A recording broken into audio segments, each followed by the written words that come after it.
Sobat JR, kembali lagi bersama Jurnal Relevant bersama Min Aba dan Min PSO. Amin dong. Ayo dong, amin dong. Udah.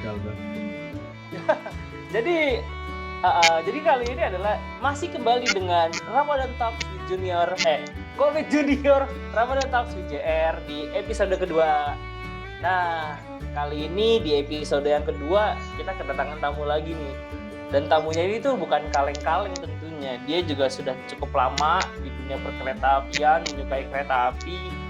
Nah, dan juga teman-teman yang tahu, beliau ini pernah juga kita undang pada waktu ngobrol bareng sama Relevant Sidoarjo bersama Mas Albi di episode pertama. Jadi buat Masnya atau Mas Mirza Gulam ini bisa memperkenalkan diri kembali gitu, biar teman-teman JR tuh bisa lebih kenal lagi tentang Mas Mirza. Oke, thank you Mas Lugas, Mas Bagas, thank you. Tadi katanya bukan kaleng-kaleng ya, berarti stainless. Iya, stainless. Milk Steel. Oke, nama saya Mirza Gulam, domisili di Sidoarjo ya, Jam 8 lah, Relevant Jam 8, masih Relevant biasa. Oke, nah jadi sebenarnya pertanyaannya itu sama aja kayak Mas Nizar Albiang kayak kemarin. Mas Mirza ini punya nggak sih pengalaman mudik menggunakan kereta api? Mungkin bisa diceritakan gitu, Mas. Gimana ya? Kalau pengalaman mudik sama pengalaman ngelayanin orang mudik, itu lebih banyak pengalaman ngelayanin orang mudik. Menarik nih. Oke, mungkin bisa diceritakan dulu gimana, Mas? Enggak gini, kalau mudik itu kan aktivitas orang umumnya ini dilakukan oleh warga-warga kota untuk kembali ke kampung halaman gitu kan, atau enggak istilah gampangnya itu berpergian lah atau pulang lah ke rumah asal gitu kan. Nah itu kan biasanya kan mudik itu kan identik dengan lebaran, gitu kan. Idul Adha juga bisa sih sebenarnya dikatakan.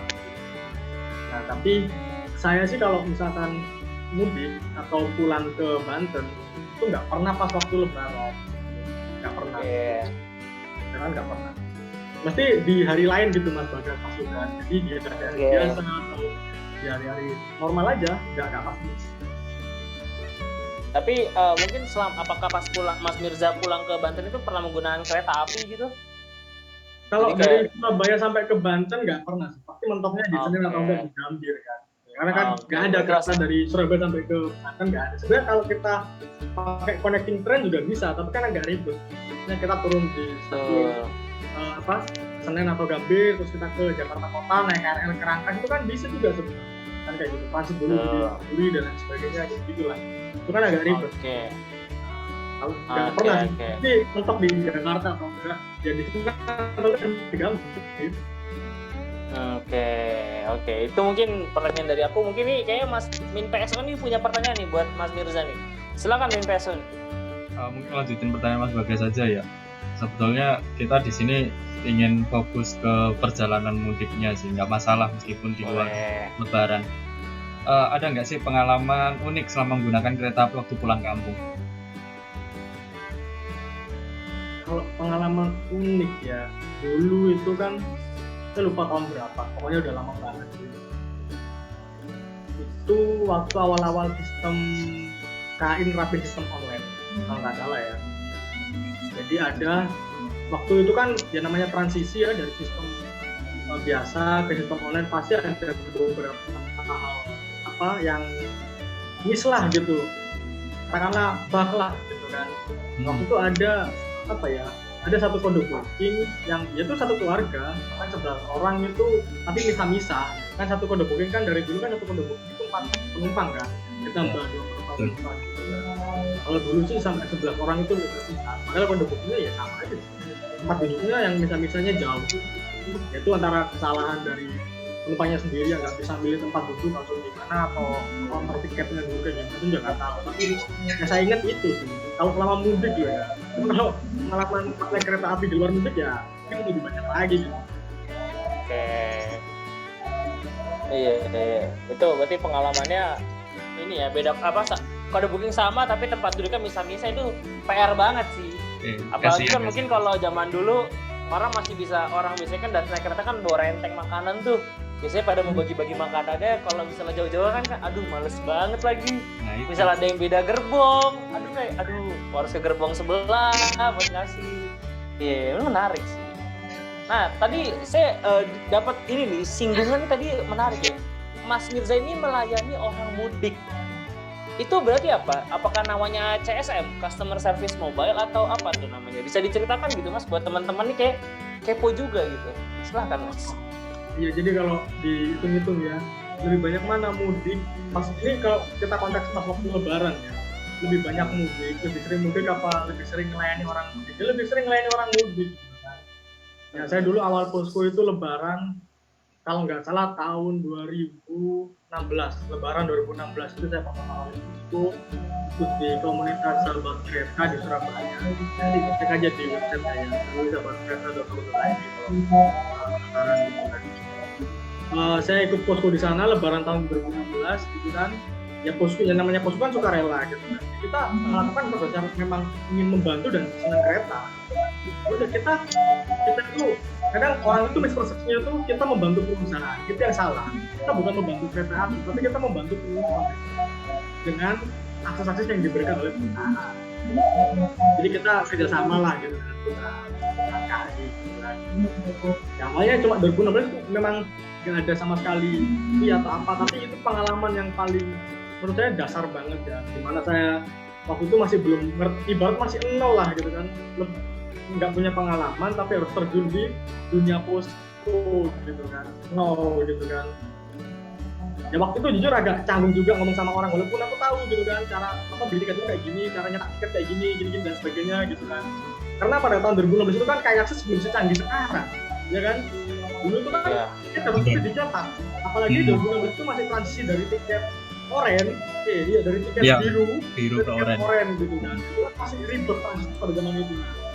Kadang waktu itu aku tahu caranya, tapi kadang ya untuk nolong orang itu juga masih kadang takut. Kadang-kadang pikiran saya tuh ada orang yang mau dibantu, ada yang enggak kan gitu. Tapi ya lambat tahun juga akhirnya tahu, oh ini orang perlu dibantu, oh ini enggak gitu. Makanya saya tahu. Gitu. Ya udah, kita bantu di stasiun, kita bantu cetak tiket penumpang, ngatur flow penumpang, barangkali penumpang tanya gitu kan. Itu sebisa kita ya, sebisa kita menjawab. Kalau kita nggak bisa, kita akan berikan ke petugas stasiun yang lebih bisa untuk menjawab itu. Jadi kita memang posko itu nggak sembarang posko, memang udah dibekali.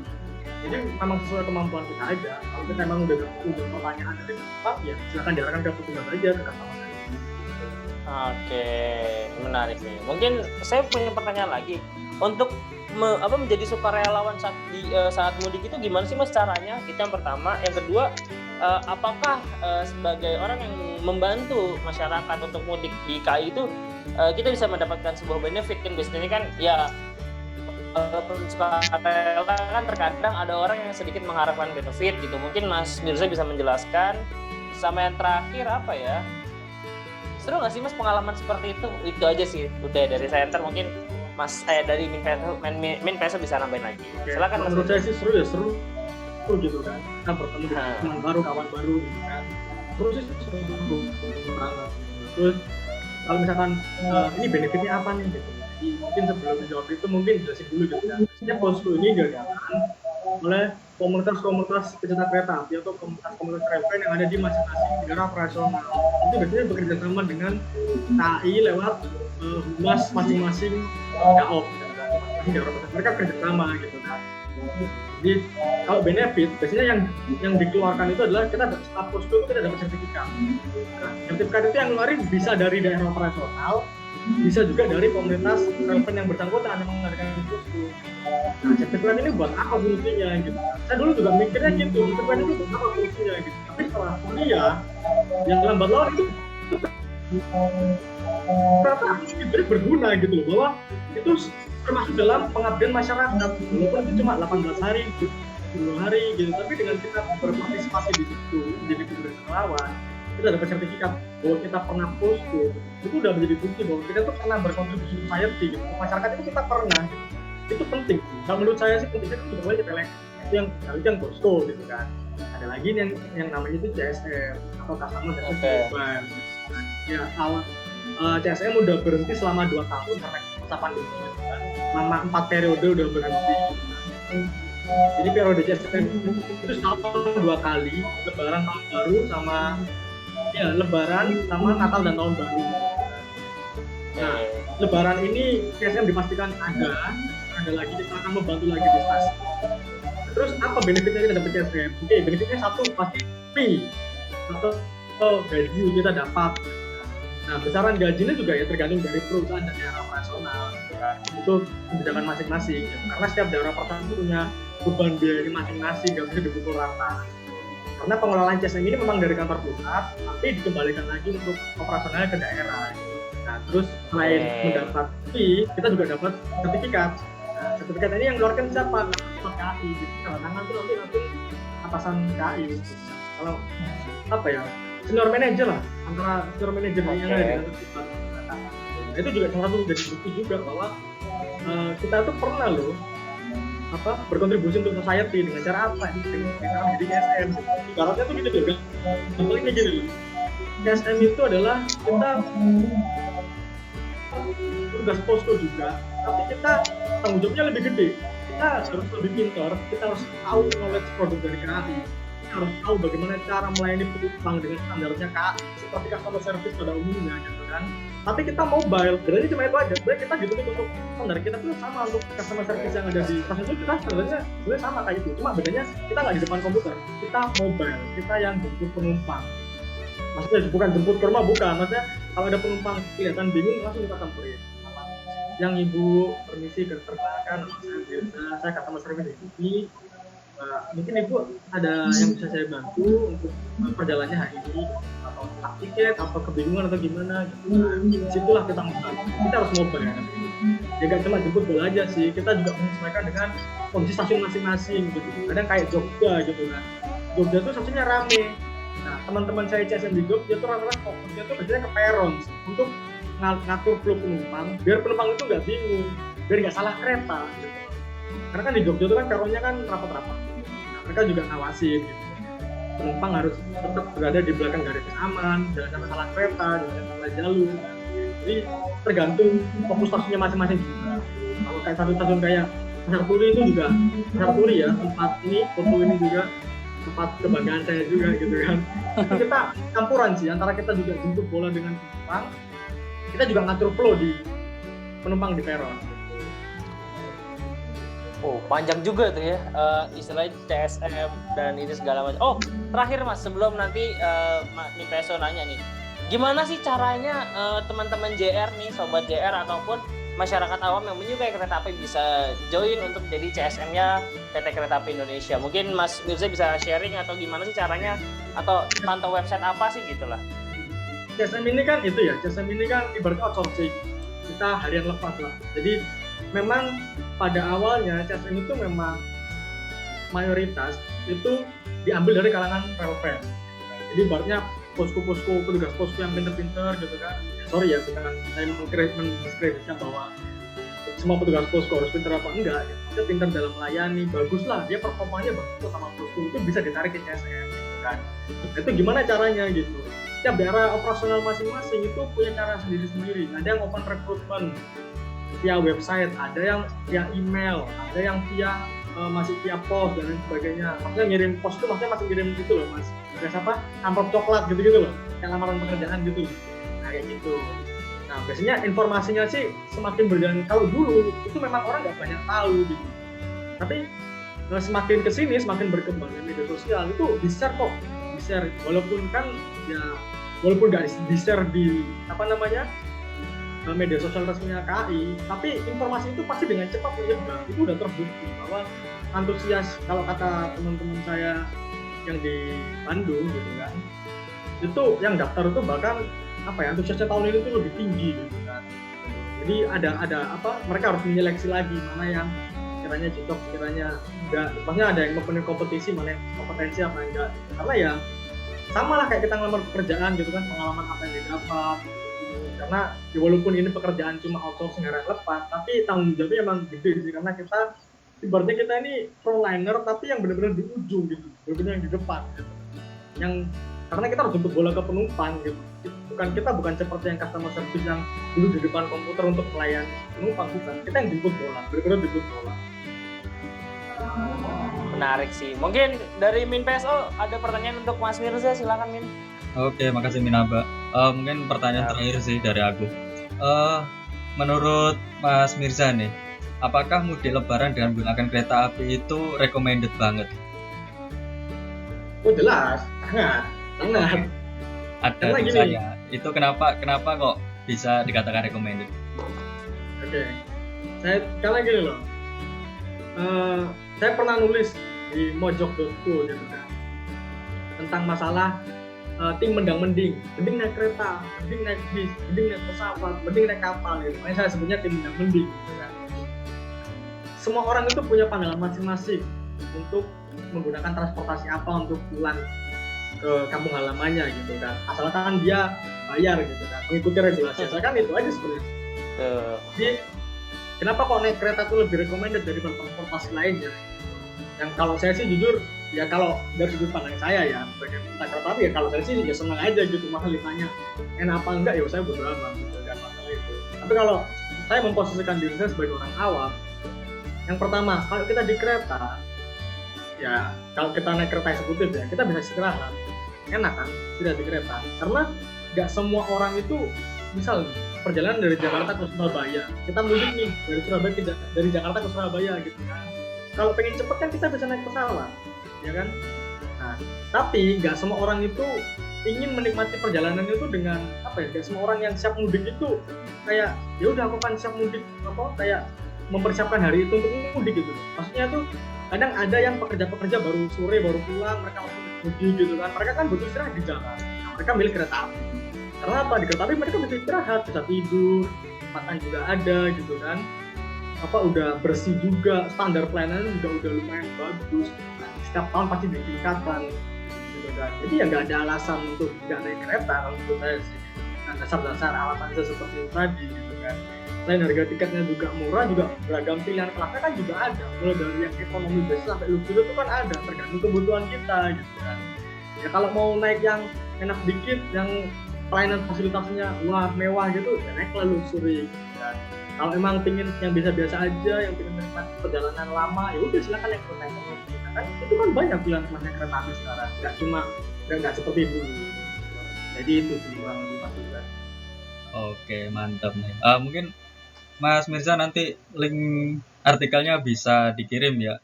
Nanti biar bisa kita cantumin di mana, di deskripsi di YouTube. Betul. Nanti dikirim aja. Ini sih, saya di Mojok itu kan nulis di terminal. Maksudnya di Mojok itu ada namanya segmen terminal itu kita penulis itu bebas. Ngirim kita di sana kan. Saya awalnya tuh resah gitu dengan orang-orang yang tim mendang-mending itu tadi, mending naik itu gitu kan. Itu resah kayak, aduh, maksudnya lu nggak usah lah. Mau ngebanding-bandingin transportasi yang lu naik itu lebih baik dari atas. Enggak, semua orang itu punya preferensinya masing-masing. Kenyamanan tiap orang itu masing-masing. Lu nggak boleh kayak gitu kan. Lu egois banget gitu. Pikiran kayak gitu egois. Enak naik ini karena dapat ini, enak naik ini. Duh, ya kan semua orang itu punya preferensinya masing-masing. Sampai dengan banyak pilihan itu berarti kita bersyukur gitu kan. Awalnya sih saya kayak gitu, resah gitu. Tapi tiba-tiba dikontak sama salah satu redaktur Mojok. Ayo mas, sering-sering nulis transportasi di Mojok. Ya udah. Ya sekarang ada 3 tulisan sih. Yang pertama tim mendang-mending, yang kedua itu masalah bus sleeper kan roda karet. Terus apakah bus sleeper itu transportasi zaman roda karet? Terus yang ketiga itu yang bulan Desember kemarin itu Argo Bromo Anggrek. Jadi saya menulis dari awal sejarahnya Argo Bromo Anggrek sampai sekarang. Jadi mulai fasilitasnya dan sebagainya. Argo Bromo Anggrek. Terus ini juga kemarin udah kirim tulisan juga, lagi diproses sama redaktur. Untuk kiat-kiat mudik lebaran. Kan mudik tahun ini kan beda Mas Bagas. Karena kan kita ini baru mudik, ibaratnya mudik new normal lah ya. Karena kan 2 tahun belakangan ini kita nggak mudik. Kita tahun 2020 kita nggak ada kereta jalan. Hanya ada KLB khusus yang untuk melayani orang-orang waktu itu. Benar. Itu dengan screening kesehatan dan screening izin yang ketat waktu itu. Selama lebaran cuma KLB khusus. KLB yang menampar banyak relevan waktu itu yang katanya nggak mungkin ada kereta bisa LS Gubeng, nggak mungkin kereta ada yang bisa LS ini. Itu bisa buktinya gitu kan. KLB COVID. kita di tahun 2021 ini kemarin kan tahun 2021 kan itu ibaratnya kan itu masih sama ya, bukan kayak khusus. Kereta reguler mulai dijalankan terbatas dengan screening yang masih ketat. Tapi pada praktek kenyataannya ya orang juga masih bisa mudik gitu, masih banyak yang lolos dengan alih-alih tertentu. Baru di tahun ini pemerintah kan belak-belakan, mungkin silakan mudik dengan syarat sudah vaksin dan sebagainya. Ini mudik normal sih menurut saya. Betul. Nah, saya nulis tuh kiat-kiatnya tuh gimana nih cara mudik di normal tuh kayak gimana. Itu saya ini lagi diproses sama Reza. Nggak tahu terbit kapan. Mungkin 2-3 hari lagi lah. Siap. Nanti kalau misalnya emang udah terbit bisa langsung dikirimin ke tim kita. Nanti tim kita bakal nyantumin di deskripsi YouTube ya Mas ya. Biar nanti mungkin teman-teman Sobat JR bisa baca juga tulisannya dari Mas Mirza. Biar wah Mas Mirza kayak gini nih gitu. Jadi nanti bisa kenal lebih dekat lah dengan Mas Mirza nih. Oke. Mungkin gini dulu ya. Mungkin segini dulu buat Mas Mirza. Terima kasih banyak udah main-main di Jurnal Relevance. Iya, makasih juga udah datang di Ramadan Talks with JR di episode kedua. Terus pokoknya sering-sering juga nanti kalau misalnya kita punya program baru, Mas Mirza main-main juga ya di JR ya, oke? Pokoknya kontak aja udah. Siap. Selama saya ready dan saya menguasai materi itu ya pasti akan saya sharing lah pengalaman. Baik, terima kasih Mas. Pokoknya buat Sobat JR nih, buat Sobat JR khusus ya. Pokoknya jangan lupa untuk like, comment, subscribe channel Jurnal Relevance dan jangan lupa untuk follow sosial media kita di Twitter dan Instagram. Nah, jangan lupa nih follow juga Twitter dan IG-nya Mas Mirza. Silahkan nanti ya Mas Mirza. Pokoknya DM aja lah Mas Mirza, gampang dicari lah. Iya. Oke, mungkin segitu dulu ya. Terima kasih banyak buat Mas Mirza. Terima kasih banyak buat teman-teman semua. See you and have a nice day. Dadah. Thank you.